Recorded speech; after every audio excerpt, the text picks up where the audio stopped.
네, 이어지는 시간은 허반석의 작전 리포트 시간입니다. 증권가에 쏟아지는 리포트들 분석해드리고 있죠. IR 분석하신 허반석 전문위원과 함께합니다. 안녕하십니까? 네, 안녕하세요. 네, 반갑습니다. 이번 주 드디어 금요일장이 돌아왔습니다. 이 음식료 업종에 대한 리포트 분석해드리고 있는데요. 오늘 그 리뷰 한번 해보도록 할게요. 화면으로 보시죠. 네, 오늘은 이번 주 리포트 리뷰입니다. 음식료 업종 하반기 음식료 전망과 기대라는 주제로 앞으로 하반기에 더 강렬해질 음식료 업종에 대한 종목 주가, 현상들이나 또 전망 같은 걸 또 자세하게 리뷰를 해드리도록 하겠습니다. 지금 부탁드릴게요. 네, 이번 주는 음식료 업종 리포트를 살펴보고 있습니다. 월요일부터 목요일까지 업종과 종목들에 대해서 말씀을 드렸는데, 제가 3월 첫째 주에도 음식료에 대한 부분들을 했습니다.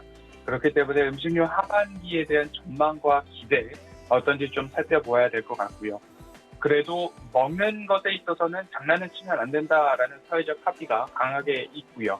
주유소 포트폴리오에도 음식료나 유통과 관련한 기업들, CJ 제일즈당, 우양, 이마트가 주유소 포트폴리오에 편입이 되어 있는 상태이고요. 하반기 식탁 물가, 그리고 내식이냐 외식이냐, 코로나19 백신 접종률이 높아짐에 따라서 외식 수요가 증가할 수 있다라는 부분으로 좀 포인트를 맞춰도 좋을 것 같습니다. 컨택트와 가격 인상이라는 키움증권 리포트의 헤드라인입니다. 외식 비중 정상화 과정이 점진적으로 증가할 예정이고, 오늘 아침 뉴스만 하더라도 7월부터는 외식 그리고 음식료 업종, 식당, 주점들에 있어서 자정까지 영업이 확대될 수 있다라는 이야기들이 모두가 먼저 나오고 있습니다. 확정된 사항은 아니지만 그러한 일들을 봤을 때 외부 활동 재개와 그리고 소비 증가, 그러면 내점객 증가, 이런 것들로 봐서는 언택트 국면에서 수혜를 본 내식 수요에 있어서는 둔화가 일어나고, 외부 활동 증가에 있어서 외식 수요의 강한 회복이 전망이 되고 있기 때문에 음료, 주류, 식자재 유통업체들의 실적 개선세는 가팔라지거나 지속될 전망이다라는 말씀 드리고 있습니다. 외식 비중의 정성화 지표를 좀 살펴보면 결국엔 코로나19로 인해서 수혜가 컸던 슈퍼마켓이나 음식료품 수요 성장률 측면에서는 역신장이 조금 전망이 되고요. 실제 판매량이 줄어들고 있는 부분들도 이미 있다라는 것 참고를 하시고요. 1분기 실적은 비교적 견조한 편이었으냐, 라면 업체들 그리고 내식 중심의 업체들은 매출이 감소할 수 있다라는 부분도 조금 참고를 하셔야 될 것 같습니다. 라면은 이미 시장 침투율이 높습니다. 가정조리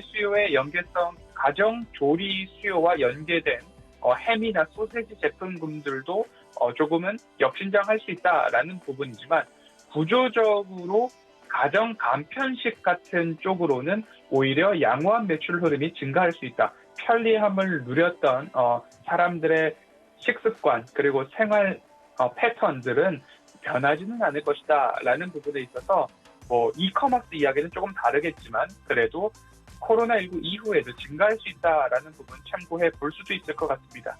외식 수요는 저점에서 강하게 고개를 들고 있는 1분기 모습이었기 때문에 아직 절정은 아니다. 그리고 코로나19 완화로 인해서 더 증가할 수 있다라는 모습으로 좀 이목을 그쪽으로 집중을 해보시면 좋을 것 같습니다. 라면 업체들에 대한 추이입니다. 1분기가 될수록 고개를 떨어뜨리고 있는 모습이고요. 하지만 가공식품 업체 같은 경우에는 고개를 들고 있는 모습들입니다. 이미 이제 가정에서 라면을 코로나19로 인해서 많이 먹었다라는 생각을 해볼 수도 있을 것 같고요. 하지만 가정 간편식 쪽으로는 고개를 들고 있다라는 말씀을 좀 드려봤습니다.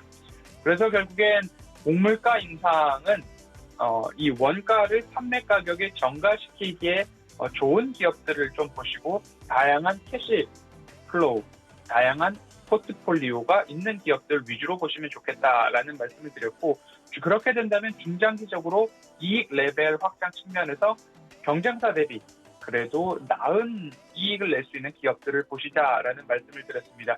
그래서 외식 경로 비중이 높은 기업, 음료 관련된 기업, 여름 수혜가 또 있겠죠. 마찬가지로 주류에 대한 부분들도 10시에 대한 영업 규제가 완화된다면이라는 이야기를 월요일, 화요일 들려왔었는데 결국엔 자정까지 7월부터는 완화될 수 있다라는 이야기가 우리들에게 들려오고 있는 모습들입니다.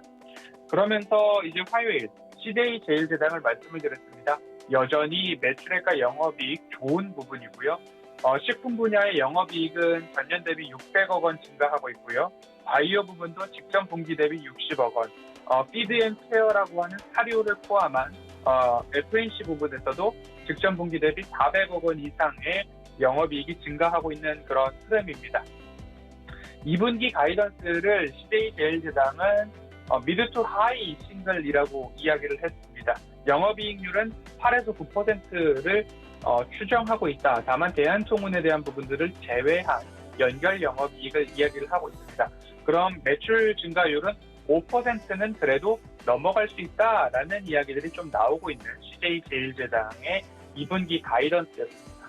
CJ제일제당이 다양한 사업 포트폴리오를 잘 꾸린 그런 기업이다라고 보시면 좋겠는데요. 저는 언택트와 컨택트를 모두 다 잡고 있는 기업이다라고 지난해 연말부터 좀 말씀을 드려왔습니다. 그리고 기존 식품 사업 부분에 있어서도 해외 쪽으로의 판매도 굉장히 잘 이루어지고 있다라고 좀 보시면 되겠습니다. 그리고 곡물 가격 말씀을 다시 안 드릴 수 없는데요. 곡물 가격이 증가하고 돼지 사육 주수가 증가하면 이제 워낙 반복해서 말씀을 드려왔기 때문에 사료 첨가제로 쓰이고 있는 아미노산 쪽에서의 매출은 증가할 수 있다라는 말씀을 드렸죠. 중국 사료 수요가 강세가 있고 그리고 사료로 쓰이는 옥수수나 대두박 같은 부분에 있어서 대체성이 높습니다. 곡물가 가격이 판가 인상으로 조기에 전가되고 있는 쪽이 이 사료용 첨가제 아미노산 시장이다라고 보시면 좋을 것 같고요. CJ제일제당은 만두 하나만으로도 매출액이 1조 원을 돌파한 기업인 것 여전히 말씀을 많이 드려왔습니다. 그리고 또 CJ제일제당의 이 매력 포인트라고 한다면 글로벌 사업자로 변신 중이다라는 부분입니다. 국내 의존도가 줄어들고 있기 때문에 앞으로 중장기 마진 창출 여력이 높은 기업이다라고 말씀을 드리도록 하겠습니다. 다음 기업으로는 하이트진로를 보려고 합니다. 하이트진로 여름 계절 수요, 맥주 대전이다라는 이야기가 뉴스로 여전히 많이들 나오고 있습니다. 하이트진로 1분기 실적도 전년 대비 0.2%지만 그래도 죽지 않았다라는 이야기 말씀을 드리고 싶고요. 영업이익 컨센서스가 19% 상회했습니다. 이 코로나19 복귀가 매출 복귀가 좀 더딘 편임에도 불구하고 우려보다는 나았다. 그 이유로 본다면 과일 소주에 대한 부분이죠. 수출이 굉장히 잘 됐다. 그래서 전년 대비 119억 원 영업이익 증가가 좀 보여졌는데 이에 따라서 해외 법인과 자회사의 이익이 증가하고 있다. 이런 부분들이 시장 기대치보다는 좋게 나온 영업이익이었다라고 보여집니다. 하이트진로의 현재 분위기는 코로나19 여파가 여전히 지속 중이죠. 백신 접종이 조금 이제 뒤늦게 시작이 되기는 했지만 음식점 등의 영업시간 규제가 현재로는 10시이지만 앞으로 좋아진다면 조금 더 나은 매출액과 영업이익을 볼 수 있겠다라는 그런 현재의 분위기입니다. 하지만 앞으로의 분위기는 앞서서 말씀드렸듯이 영업 규제가 조금 풀리고 그리고 여름 계절적 수요를 타고 그리고 맥주 테라의 판매량이 지속적으로 확대 중에 있기 때문에 업소용 채널 비중이 상대적으로 높은 하이트 진로의 브랜드들이다. 그러면 영업시간 규제가 풀리면 조금 더 가파르게 상승할 수 있는 하이트 진로다라는 말씀 좀 드리도록 하겠습니다. 주류 매출의 이제 성장 추이를 조금 살펴보면 이제 막 반등을 했다라고 볼 수 있을 것 같습니다. 그리고 하이트 진로를 말씀드릴 때는 상저하고라는 워딩을 좀 말씀을 드렸는데요. 롯데축산 같은 경우에는 상대적으로 가정용 매출 비중이 좋은 편이지만 하이트 진로 같은 경우에는 업소용 매출이 좋은 편이다라고 보시면 4분기 바닥을 찍고 상승을 해주고 있는 그런 주류 주점업 생산 지수만 봐도 그렇기 때문에 그런 부분들 좀 참고를 해주셨으면 좋을 것 같고요. 하이트진로 같은 경우에는 매출액이 19년도 1,990억 원부터 20년도 4,130억, 21년도 4,580억 원, 내년도까지 가면 6천억에 대한 전망들이 나오고 있기 때문에 이러한 부분들 상저하고라는 말씀을 좀 드렸습니다. 뭐 다소 늦어지는 감이 있지만 그래도 상승하기에는, 그리고 반드시 상승할 것이다 라는 이야기들이 판매량 증가세에서도 좀 나오고 있습니다. 21년도 매출액 증가액은 4% 내외, 22년도 5%, 23년도 7%, 영업이익도 8%, 13%, 10% 이렇게 상승해주고 있는 부분이고, 주목해볼 부분은 올해 당기순이익 증가율이 전년 대비 34%에 달할 수 있다라는 부분, 기저효과가 코로나19 완화로 인해서 반영될 수 있다라는 점을 좀 참고를 해보시면 좋을 것 같습니다. 오리온에 대해서 어제 저녁 방송이죠.